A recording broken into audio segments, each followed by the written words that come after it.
Hello, Rachel Service, the CEO of Happiness Concierge here, and the author of There Has to Be More, the Essential Guide to Personal Growth. Let's create your version of success. Now that you have completed your I want list, which is the step that precedes this step, it's time to create your version of success. Because when you're in the driver's seat of creating your own expectations of what success looks like to you, you can also actually define your own version of failure. Now, in order to create your own version of success and failure, I'll also ask you to extrapolate what your non-negotiables are. So you're clear on what you're willing to or not willing to walk past, so should I say, and what is really intrinsically part of your success equation. Let's head on over if you're following along in the Essential Guide to Personal Growth. If so, we're creating our own definition of success on page 98. And if you're following along with the workbook, we are here on page 57 in the Essential Workbook, I should say. All right, so let's step through these prompter questions so we can get clear on what success looks like to you. All right, question 1. Success to me is... Examples might include success to me means standing in my light, advocating for my worth, having a wonderful life with my friends, family, special person, and maybe children or a house in the future if that's appealing to you.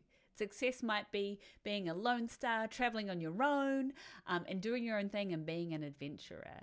Success might be I'd like to be an entrepreneur and run my own business and do my own thing. Success to me might be I would love a secure job with a regular paycheck and a safe place to live and to be surrounded by people who I feel safe and comfortable with. The main thing is you get to define this, what success looks like to you. And here's a thought on what success could look like to you. Here's a thought, and it helps kind of extrapolate what success could look like. And the goal is to steer us towards when we do have these things, enjoying them and focusing on the present as opposed to the continual pursuit for more, right? The second question is, I will succeed because I have chosen to do, think, or feel. And I'm reading from the book here.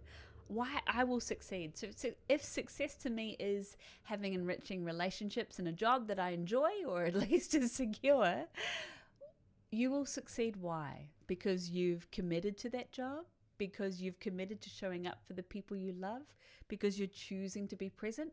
So here I am again being sneaky with this idea of choice, how we act as a choice, how we enact as a choice. Not always conscious, but it is always a choice. And then the third prompt I'd like to invite you to reflect on is when I succeed. When we use phrases such as instead of if I succeed to when I succeed, we start bringing in our own inevitability. And you'll notice as I've been going through this process with you, the idea of instead of waiting for luck or joy or opportunity to happen, shifting our consciousness into, or our awareness or our belief system into, we can focus on what we can control. Remember that concept of the locus of control, which was founded by psychologist Julian Rodder. We can focus on our internal locus of control, what we can control, and we got to quit focusing on what we can't control, the external locus of control, right?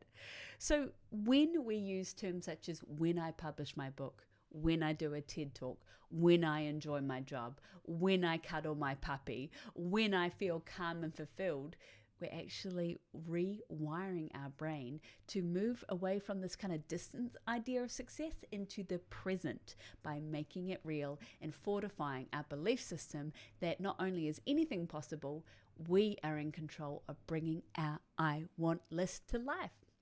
So when I succeed, I will celebrate by. And why is celebration important? Well, we've already talked about the concept of the progress principle. When we remind ourselves of our accomplishments plural, and you would have done this in your achievement audit earlier in the session.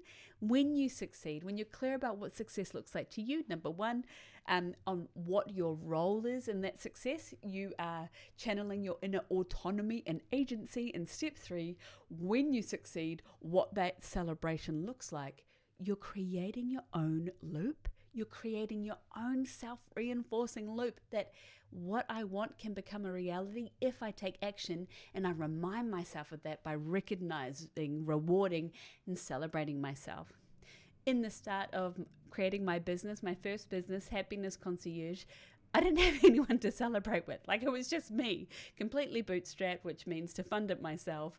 Any dollar I'm making, if I'm making any dollar, is going back into the business. Like, I'm hustling to try and make a wage here, right?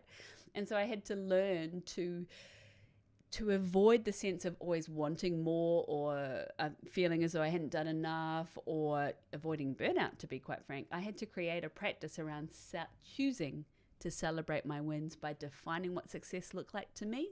For me, in the early days, success looked like if one person in each class or crowd or group or community event found the tools that I was sharing helpful, then that was success to me. And that kept me going in the 5 a.m. flights to going to the airport to speak to a new audience, or to, borrow money from my parents to help me pay for my rent, like all these kind of things. They all helped me because I thought, if one person finds this valuable, I'm getting that real-time feedback that this work is contributing to, a world where people can have their own version of success, that it is possible, that they've got the tools for empowerment, right? And so as a result, I needed to choose to celebrate by. And for me, the celebration was actually the gift of switching off. I'm a A-type, I'm a perfectionist, and I say this all lovingly, like it's all good, right? To fuel my tank, to enable a performance where it's fueling me, not ruining me, had to create these celebration practices. And for me, that's a Friday night with, a lovely gossip magazine, and lying down by myself and reading that magazine and reading a lovely horoscope. I like to balance the take control of your life with a few things that are out of my control, right? Anyway, back to you. So we've talked about success to me is, we've talked about I will succeed because I have chosen to, or chosen not to, with the boundaries. When I succeed, I will celebrate by. And the next question is, what is failure to me? What would failure be to me? So using the example of previously of Happiness Concierge, my first business, success to me was that one person found utility in a tool that I was sharing that I had found useful for me, right?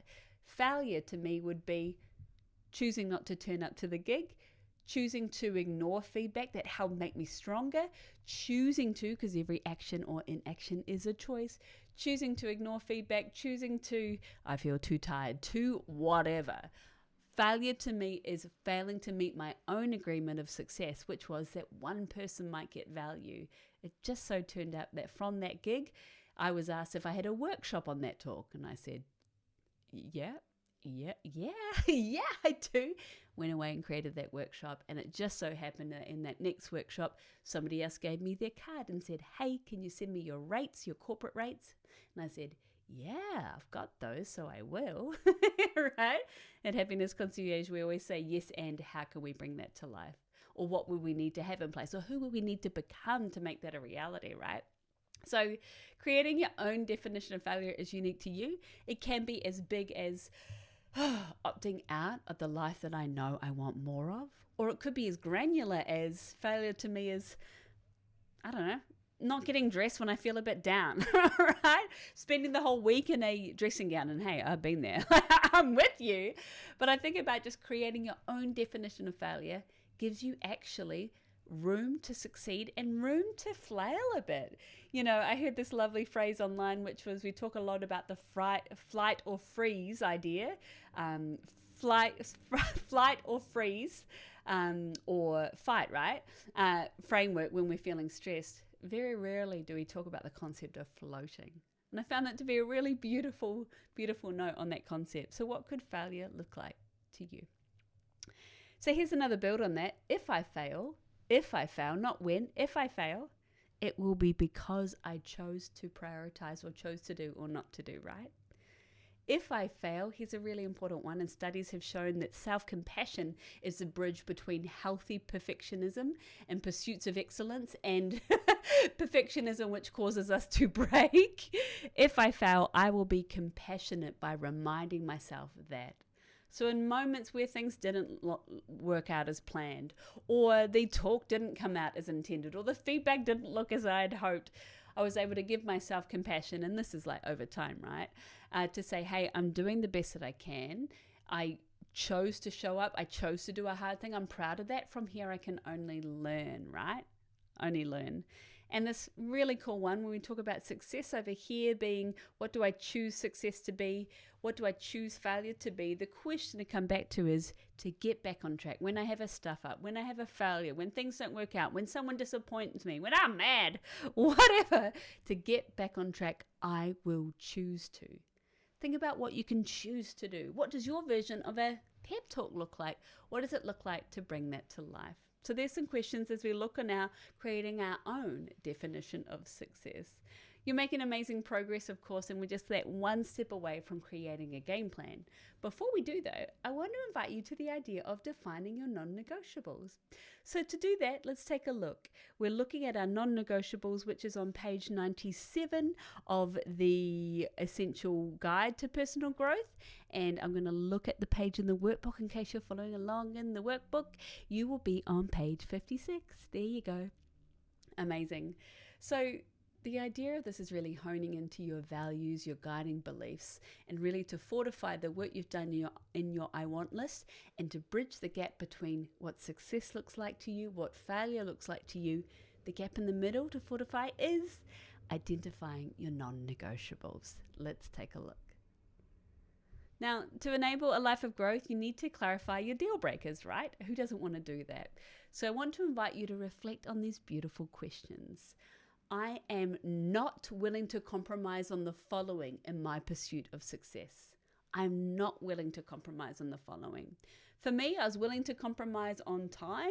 I was willing to compromise on late nights. I was willing to compromise on weekends. But what I could not compromise on was a lack of quality or a lack of client care for those I'm serving. There have been plenty of lessons along the line, but for me, I was willing to compromise on time. I was willing to skip weekends willing to skip socializing in the pursuit of excellence, which is like a continual evolution, right? And then here's an example, right? I am flexible on things such as, what are you flexible? You might think of this in terms of what's a need to have and what's a nice to have. So here are some examples. In my pursuit of excellence, I'm flexible on where in the world I might be broadcasting to. I'm flexible on elements of the growth process or world-class culture in workplaces when I'm speaking to professional growth and the role that plays in a business evolution, right?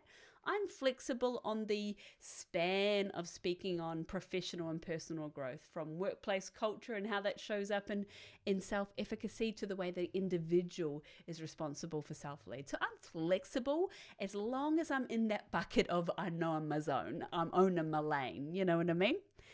And so other examples might be for you. You might think, well, what am I not willing to compromise on? I'm not willing to compromise on, say, family time, friend time, alone time. I'm not willing to compromise on my creative practice, getting paid at the end of the day. You think about what you're not willing to compromise on, and or what I'm willing then to be flexible on. If I know I need to get paid every day or on certain days or a certain campaign or a certain deal, what is my number that I would need to start at to feel comfortable with that? Because when we're comfortable, we can start to, when we focus on our security, as per Maslow's hierarchy of needs, we can start to realize a self-actualization. And or if we're looking to the Blackfoot First Nations people, we would look at the idea of already having intrinsic sacred ideas of being around self-actualization and simply creating the conditions to thrive through our community. Now, when we look at things that we're flexible on, what could this be? You might say, well, Rach, I'm inflexible on family time and I'm inflexible on paying the bills. Those things need to happen. Whereas you might say, look, what I'm flexible on, I'm kind of flexible on needing to watch TV on Saturday nights. I'm kind of flexible on knowing what I'm going to have for dinner. I'm kind of flexible on where we go for dinner. I'm kind of flexible on how often I see certain people in my group in order to achieve my I want list. I'm kind of flexible on saving money, spending time, movie night with my pals, who's involved, how I start. The important thing is that I do start. And then, you might have in another column, if you imagine 3 columns, 1's my non-negotiable. Number 2, nice to have. I'm kind of flexible. And in your 3rd column, I'm totally indifferent. I'm not even focused on that. You might think, what am I indifferent about? So the 3rd column would be, as an example, I'm not giving much attention. I'm happy to make a decision there. Or as I said to my spouse the other night, they said, what do you want for dinner? I said, I have no attachment to the outcome as long as there is dinner, right? That's not my zone of genius. So examples might be, I'm not willing to compromise on the idea of having a paid job. I'm flexible on things such as where I work from, and I'm indifferent about things such as my working hours. I'm kind of whatever.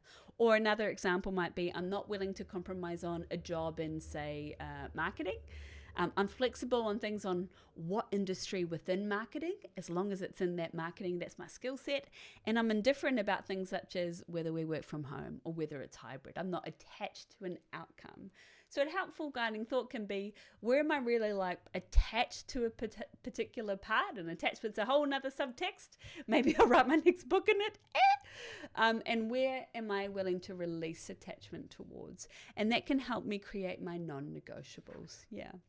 So as you go through this exercise, you might flick from your definition of success to your non-negotiables.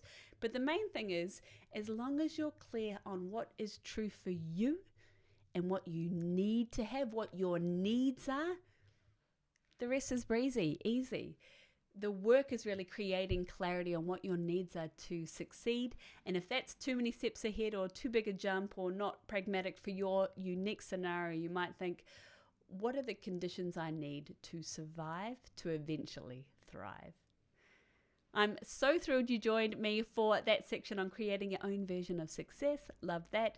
Congratulations on making time for you. Love that. And the people in your world would love that too. And if they don't, you might want to check out our people audit in the game plan section coming up soon. Thanks for watching. Stay safe. And if you have any questions along the way, don't be shy. Email myself and my team of happiness concierges at hello, HELLO, @happinessconcierge.com. Thanks again for watching. See you soon.